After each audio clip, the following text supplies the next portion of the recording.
What is going on? I'm back. I made a second video. My name is Colin Bell. Find me on Twitter, Instagram, Facebook, KCRBellski. Subscribe to this channel, please. It'd be really awesome if you did. Tonight, I'm going to be doing my picks for NFL Week 2.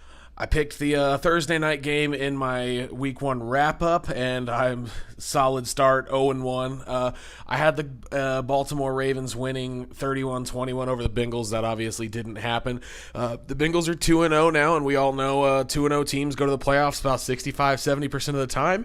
The Baltimore's Ravens are 1-1. That win coming against the Bills, I don't think it means a whole lot. And if my Kansas City Chiefs can beat the Steelers this Sunday, they'll be in the driver's seat very early in the season. Joe Flacco, 32 for 55, 376 yards, 2 touchdowns, and a fumble loss. It's a lot of yards, but that's a lot closer to the Joe Flacco that we saw last season. Baltimore, they made it close in the second half, but they got completely outclassed by the Bengals in the first, specifically A.J. Green. He had 3 touchdowns in a span of like 5 or 6 minutes. If you're playing him in Fantasy this week, I'm sorry. But he ended up finishing the day with 5 receptions, 69 yards. Wanted to let you put your joke in there. And I think Baltimore, people, myself included, definitely hyped them up a little bit. Too much following that, 44-3, 47-3 victory over the Bills. In my opinion, I think this game says a lot more about the Bills than it does about either team in this one. I think the Bills are the worst team in the league, and Baltimore's not that good either, so for them to beat them by that much. Obviously, Josh Allen starting for the Bills this week. We'll see if he can make a difference. Obviously, a good quarterback can improve your team a great deal, so we'll see, but I don't see it. Bad news for the Bengals in this one. Joe Mixon could be out for 2 weeks. He is undergoing a surgery to remove a particle that came loose in his knee. I guess it was from a previous injury. I don't know if like a surgery or something that was a tear and healed, but 2 weeks, it could have been a lot worse if you're coming from a glass half full perspective. It could have been an ACL, an MCL, any kind of sprain. You're going to miss about at least that much time. So it could be worse. Mixon will be back soon. Some other news before I get started with my picks in the NFL. Rams cornerback and my favorite player in the league, Marcus Peters, was fined $13,000 for his Marshawn Lynch tribute, his flying dick grab going into the end zone to seal that one in Oakland in Week 1. If you haven't seen it, go on the Rams Twitter account and watch his mic'd up. It was, I don't know, say what you want. I know it's hotly debated around Kansas City. We traded him, whether he was worth keeping. I obviously completely think he was worth keeping, and I think it's sad that I think his personality and just some incidents definitely ruined that in Kansas City. But at the same time, I don't know how much Marcus Peters really wanted to be here. I mean, if you watch that video, he thoroughly enjoyed himself. And I know he had some fun in Kansas City. He made a bunch of good plays. But I don't know that we ever saw that enjoyment, that joy from him in Kansas City. It was thoroughly entertaining to watch, so thoroughly exciting. And I don't know, man, there's a clip in there where he's talking after the pick six, and it just, every player's around him, and they're hyping him up, and he just seemed like the coolest player on the sideline. So Chiefs fan all the way, but I'm definitely rooting for Marcus Peters wherever he goes. My favorite story of the NFL this week, Bills security / Buffalo PD are attempting to enforce the no table slamming rule that they've, I guess, just created. Why? Come on, it's Buffalo. I mean, these people are tough. They're going to hurt themselves, but this is what the Bills are famous for. It's definitely not their postseason success since the 90s, at least. Let them have their moment and get featured on Barstool Sports. I don't know if there's a single Buffalo Bills table slamming video that hasn't made Barstool Sports Instagram. Injury news, Falcons, Devontae Freeman ruled out this week with a knee injury. Big Ben was a full practice participant later in the week. I know he didn't practice on Wednesday. Josh Dobbs took the first team snaps, but it's likely he will play against the Chiefs. Aaron Rodgers has not practiced yet. He intends to practice Saturday, but we're not sure. He's had a brace or at least one of those compression sleeves on his knee since the Bears game. Mike McCarthy basically came out today, though, and said that he's okay with him playing without any practice. It's Aaron Rodgers. If he's in the game, he's going to make the difference. Without further ado, let's get into it. The first game of the 12 o'clock slate, the Carolina Panthers go to Atlanta to take on the Atlanta Falcons. The Panthers obviously beat the Giants 20-15 in Week 1. The Atlanta Falcons fell to the Eagles 18-12 in the NFL season opener. For the Panthers, Cam Newton was their leading rusher in Week 1. That has got to come back this year. His MVP season, that he was using his legs. I mean, Cam Newton is a guy who has got to make that work for his game, his total game, to be effective, to maximize his effectiveness. I think part of it was the coaching staff and the team's scheme last year tried to take that away, and that's just not how you're going to win with Cam Newton. If he can use that rushing game that he got, that talent that he's got, that's going to make a big difference for the Panthers this year. Obviously, they've got Christian McCaffrey, C.J. Anderson too, so there's definitely a good running game if their offensive line can block pretty well for him. The Falcons without Freeman, we all know by now Matt Ryan and Julio Jones have major struggles in the red zone dating back to last year. I've got Cam Newton rushing for 75 yards and the Panthers winning this one 28-20. The next game is the LA Chargers at the Buffalo Bills. Both teams are 0-1. Like I said, I think Buffalo is going to be the worst team in the NFL this year. Josh Allen, if he can make any sort of difference, they can be competitive, but I just still... Best case scenario, Buffalo wins 5 games. The Chargers always lose to the Chiefs, 0-9 in their last 9 tries, but I still see them as a contender in the AFC West, barring more injuries on the defensive side. They've got a stacked offense with Melvin Gordon, Phillip Rivers, Keenan Allen. Antonio Gates is back at like 30 million years old. Give me Los Angeles 30-7 in this one.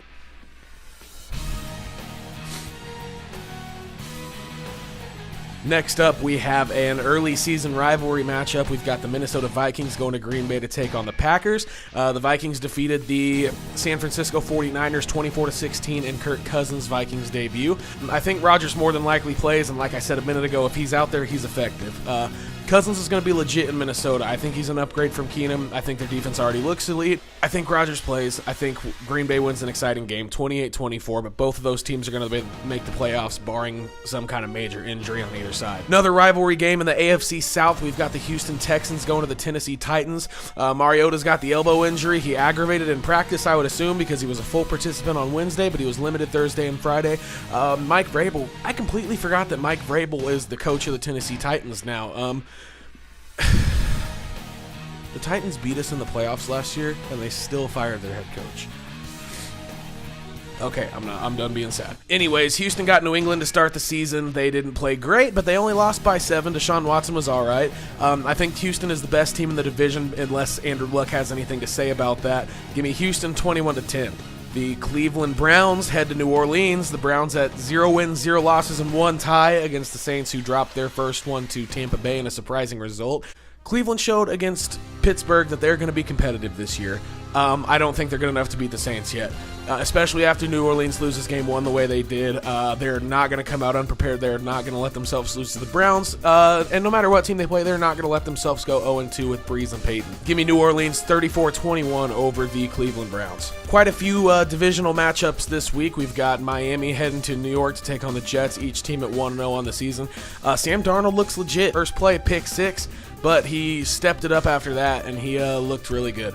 Miami also happy to have Ryan Tannehill back after the Jay Cutler fiasco last year. He brings a lot more leadership to that offense, to that team as a whole. Both of these teams are showing some promise, but it's going to be a fierce battle for a second place. Obviously, you have the New England Patriots in the division, so you're not winning it until Tom Brady retires. I think these are pretty evenly matched teams, but I really like what I see from Darnold. Give me the Jets 20-17 over the Dolphins. Disclaimer on this one, I always root for first-year, second-year quarterbacks. I don't know what it is. I like to see them succeed, unless they play for like the Broncos or the Raiders, but maybe I'm a little biased. Give me the Jets, though. In my favorite game of the week, the Kansas City Chiefs are going to Pittsburgh to take on the Steelers. The Chiefs obviously beat the Chargers to start the year. The Steelers tied the Browns. Speaking of young quarterback, this is my favorite young quarterback, Patrick Mahomes, third start as an NFL player. All 3 of them on the road. We're just getting teased out here. Patrick Mahomes got to wait 4 games to get his first start at Arrowhead, and boy, is it going to be rocking next week against San Francisco. Anyways, I think this game goes the way Patrick Mahomes goes, along with a lot of the season. Patrick Mahomes showed in week 1 that he can really do a lot of damage, that he's a huge weapon and a huge change of pace on the offense from the Alex Smith days. Mahomes, though, is also likely the type of player who's going to have those games like 1 touchdown, 3 picks, 1 touchdown, couple picks, a fumble maybe. He's not going to throw 4 touchdowns, no interceptions every game. So we've got to understand that, and we can't get too upset whenever it happens. Although, to be honest, we haven't seen it yet, and I would not be surprised if he comes out there and does light up the Steelers. In fact, I expect him to, because I'm a homer. This is Kansas City's best chance to beat the Steelers in the last like 3 tries. They got no Le'Veon Bell. Big Ben's got the questionable elbow, and Kansas City's high-powered offense, high-octane offense. I think the Pittsburgh key to victory lately in the fast few matches has been just dominating the Kansas City front 7. Kansas City could not get any pressure on the quarterback, and like I said in the last podcast, Le'Veon Bell averages close to 10 yards a touch when he plays the Chiefs. I really tried to be unbiased with my pick, but here's my homer pick anyways. Kansas City 31, Pittsburgh 27. Chiefs improved to 2-0. In the next game in the 12 o'clock slate, we've got the defending Super Bowl champion Philadelphia Eagles going to Tampa Bay to take on the Buccaneers. First of all, I'd like to apologize. One of my good friends, Devin, one of the few people who probably watched that first podcast all the way through, I forgot to go over the Eagles game because it was the Thursday night game, and he was not happy with me, so apologies, sir. Philadelphia defense is significantly better than the Saints, though, so I don't see Ryan Fitzpatrick torching that secondary like he did in New Orleans. Nick Foles clearly isn't the best option for Philadelphia long term, but he's clearly proved that he's serviceable too. Not a whole lot of teams have a Super Bowl MVP as their backup. Philadelphia 24, Tampa Bay 10. The Colts travel to the nation's capital to take on the Redskins this weekend. Washington comes to the game led by Alex Smith and Adrian Peterson, and I never thought I would say that. They'll be taking on Andrew Luck, and to be completely honest, I didn't think I'd be saying that again either. I'm glad to see Andrew Luck back, and I think he's going to be... He might have a couple seasons at what we thought he was going to be, and he damn well better because they signed him to that giant contract. Washington's at home. I think Alex Smith is going to win this one. Smith just wins games in the regular season, but I think the postseason was more of a Kansas City Chiefs curse than it was an Alex Smith issue. Clearly, he got to 2 NFC championships in San Francisco, but it's all good. Washington wins this game 27-21.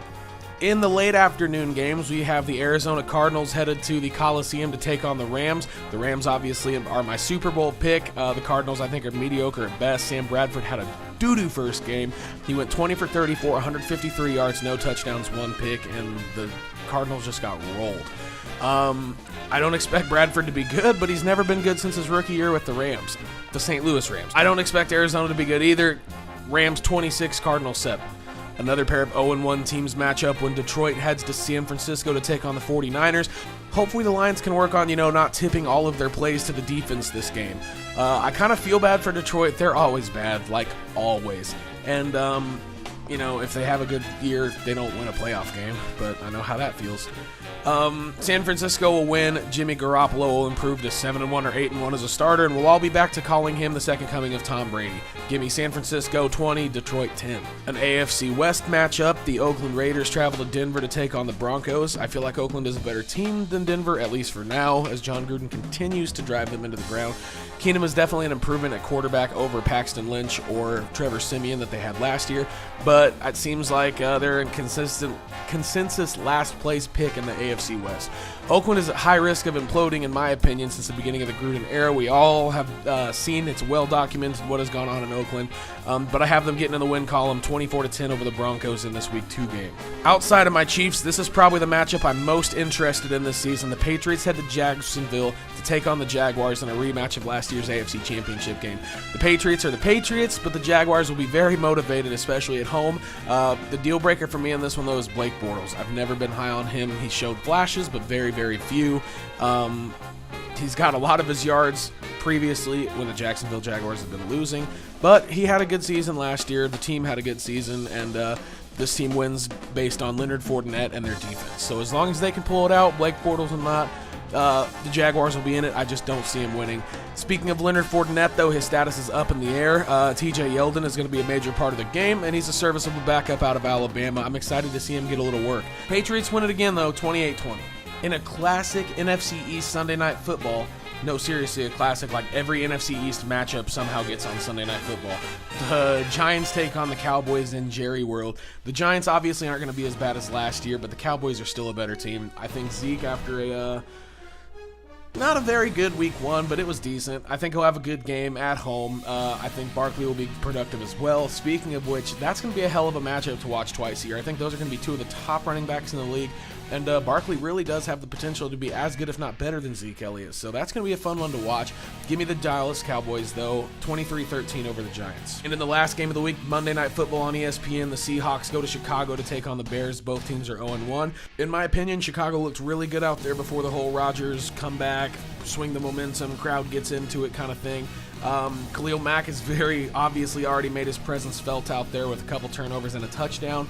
I think Seattle's taken a step back. They're clearly a team that's kind of in transition, and I just don't think they're the same team as they were a couple years ago. Give me Chicago in their first win of the year in primetime, 20-14. And that'll do it. So obviously, I've probably pissed some people off with my picks. I can't wait. Please get in the comments section and roast me. Tell me why your team won't lose this week. I'd love to hear it. I will come back Tuesday with an NFL week in review, and we'll see just how wrong I was about all these picks. Thanks for watching. I really appreciate it. If you don't mind, subscribe to this channel. I really want to build this thing up. I'm recording on an iPhone right now, but I already got some equipment coming. I want to get some guests on here. If you're watching this, if you want to try and get on this thing, I'd love to have you on. I've got a whole room set up now, and we're going to get into some heated discussion. So I'm just getting the ball rolling here, guys. I appreciate it. Give me a share, comment why your team won't lose, and throw your picks down there. We'll see who had the best picks, and we'll see just how wrong I was on Tuesday. Thank you for watching, guys. Have a good night. Take a look at my fitted, and if you read the front, it say Kansas City. I hold it down for the city that I'm at. That's Kansas City.